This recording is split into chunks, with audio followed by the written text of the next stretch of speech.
너무 많은 걸 한꺼번에 하려 하면은 오히려 귀찮고 지칠 수 있어요. 그래서 마지막 팁은 이겁니다. 이 영상을 끝까지 보시면 오늘부터 바로 써먹을 수 있는 루틴 자동화 구조의 핵심을 가져가실 수 있습니다. 퇴근하고 뭐 하냐고 물어보면은 대부분 이렇게 말하죠. 좀 쉬다가 할까? 그런데 실제로는 누워서 폰 좀 보다 끝, 유튜브 보다가 끝, 그리고 뭐 한 것도 없는데 벌써 11시가 되는 경험 있으셨나요? 이게 매일 반복되면 1년, 2년 뒤에 뭐가 쌓일 수 있을까요? 루틴이 없으면 아무것도 쌓이지 않아요. 하지만 루틴이 있으면은 실행력이 쌓이고 결국 돈도 쌓입니다. 단단한 루틴이 있는 사람은 절대 쉽게 무너지지 않습니다. 습관이 몸에 배어있는 사람은 어떤 상황에서도 흔들리지 않는 실행력을 보여줍니다. 이건 대학생이든 취준생이든 사회초년생이든 마찬가지예요. 그리고 그 단단함은 결국 돈 버는 힘이 됩니다. 오늘은 퇴근 후 30분이 왜 돈이 되는지, 그리고 지금 바로 써먹을 수 있는 구조를 알려드릴게요. 전문가처럼 살 필요 없습니다. 똑똑하게 현실적으로만 하면 됩니다. 챕터 1. 시간 설계. 요즘 사람들은 시간이 없다고 말하곤 합니다. 근데 생각해보면은 정말 할 게 많아서 어디부터 손대야 할지 모를 때가 더 많죠. 일하고 밥 먹고 씻고 나면 뭔가 더 하기도 전에 하루가 끝나 있잖아요. 여기서 문제는 시간이 아니라 패턴 설계가 안 되어 있어서 그런 거예요. 이럴 땐 딱 한 구간만 정해보는 거예요. 예를 들어 저녁 9시부터 9시 반까지 같은 시간, 같은 장소에서 반복되는 흐름을 만드는 겁니다. 대단한 루틴이 아니라 에너지가 새지 않도록 막아주는 장치 하나를 만드는 거예요. 이렇게 이제 하루 한 구간만 정해도 집중력과 몰입도가 확 달라집니다. 하버드 경영대학원에 따르면 시간을 블록 단위로 구조화한 사람은 생산성이 평균 2.5배 높아졌고 스트레스는 27% 줄었다고 합니다. 뇌과학적으로도 언제 할지만 정해도 결정 피로가 줄어들고 이 실행 확률이 높아지는 효과가 있다는 연구들이 있어요. 챕터 2. 시작 신호.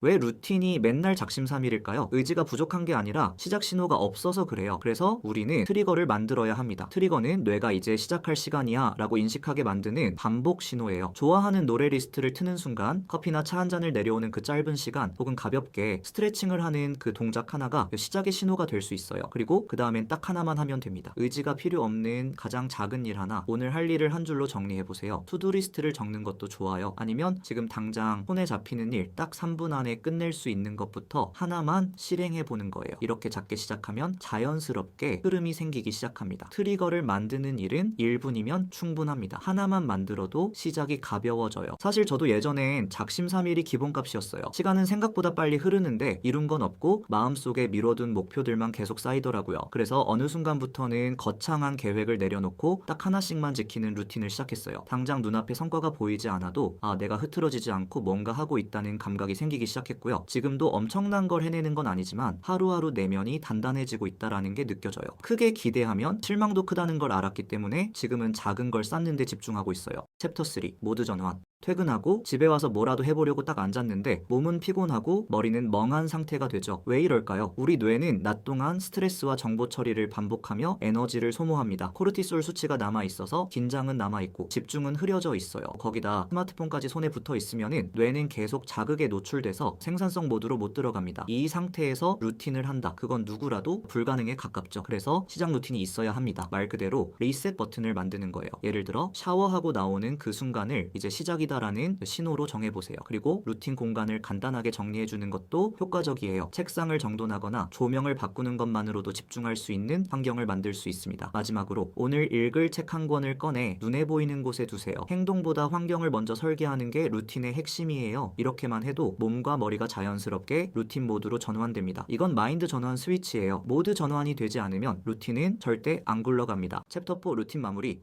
다들 루틴의 시작만 생각하죠. 근데 진짜 중요한 건 마무리입니다. 하루의 끝이 흐릿하면 다음 날도 뿌예요. 먼저 자기 전 최소 1시간 전엔 폰을 내려놓는 습관부터 만들어 보세요. 디지털 자극에서 벗어나는 것만으로도 뇌가 회복될 시간을 벌 수 있어요. 그리고 간단한 명상이나 2분 수면 호흡법으로 하루 동안 쌓인 긴장을 풀어줍니다. 마지막으로는 내일 어떤 하루를 보내고 싶은지 가볍게 상상해 보는 거예요. 구체적인 장면 하나만 그려도 다음 날의 몰입도가 달라집니다. 특히 전자기기 차단은 다음 날의 집중력을 바꾸는 열쇠입니다. 루틴은 자고 있을 때도 작동합니다. 자, 정리해볼게요. 시간은 없다고 말하지 말고 구조화하세요. 의지가 아닌 신호로 시작을 자동화하세요. 몸과 머리를 루틴 모드로 전환하세요. 하루의 끝을 설계해야 다음 날이 달라집니다. 이 네 가지 중 하나라도 퇴근 후 30분에 담기만 해도 말이 아니라 루틴으로 증명하는 사람이 됩니다. 그 30분 루틴 안엔 기록, 패턴, 집중도, 몰입도가 쌓여 그게 당신의 실력이 되고 결국 숫자로 환산됩니다. 사람들은 말이 아니라 기록을 믿기에 기회가 왔을 때 그 기회를 잡을 수 있는 발판이 될 거예요. 근데 너무 많은 걸 한꺼번에 하려 하면은 오히려 귀찮고 지칠 수 있어요. 그래서 마지막 팁은 이번 주엔 딱 하나만 해보세요. 오늘은 트리거 하나 정해보기, 내일은 하루 끝 루틴을 적어보는 거예요. 아니면 우리 요즘 챗GPT 많이 쓰잖아요. 복잡해 보이는 일들과 작은 일들이 많이 쌓여 있을 땐 GPT에게 우선은 막 적어보세요. 그리고 카테고리별로 나눠달라고 하면 알아서 다 해줍니다. 이번 영상에서는 루틴 설계의 핵심을 정리해봤습니다. 루틴의 진짜 가치는 기회를 확장하는 구조로 이어질 때 드러납니다. 다음 영상에서는 루틴을 실전에 적용하는 법을 알려드릴게요. 이번 편이 기초 설계였다면 다음 편은 루틴 실전 편입니다. 진짜 중요한 이야기는 지금부터 시작입니다. 작은 하나로도 흐름이 시작돼요. 그게 나의 구조가 되고 습관이 됩니다. 일단 30분만 바꿔보세요. 그 30분이 당신의 연봉을 바꾸게 될 겁니다. 가치를 올리고 싶다면 말하지 말고 보여주세요. 다음 영상에서도 더 현실적이고 간단한 방법으로 돌아올게요. 구독과 좋아요 부탁드리며 다음 영상에서 만나요.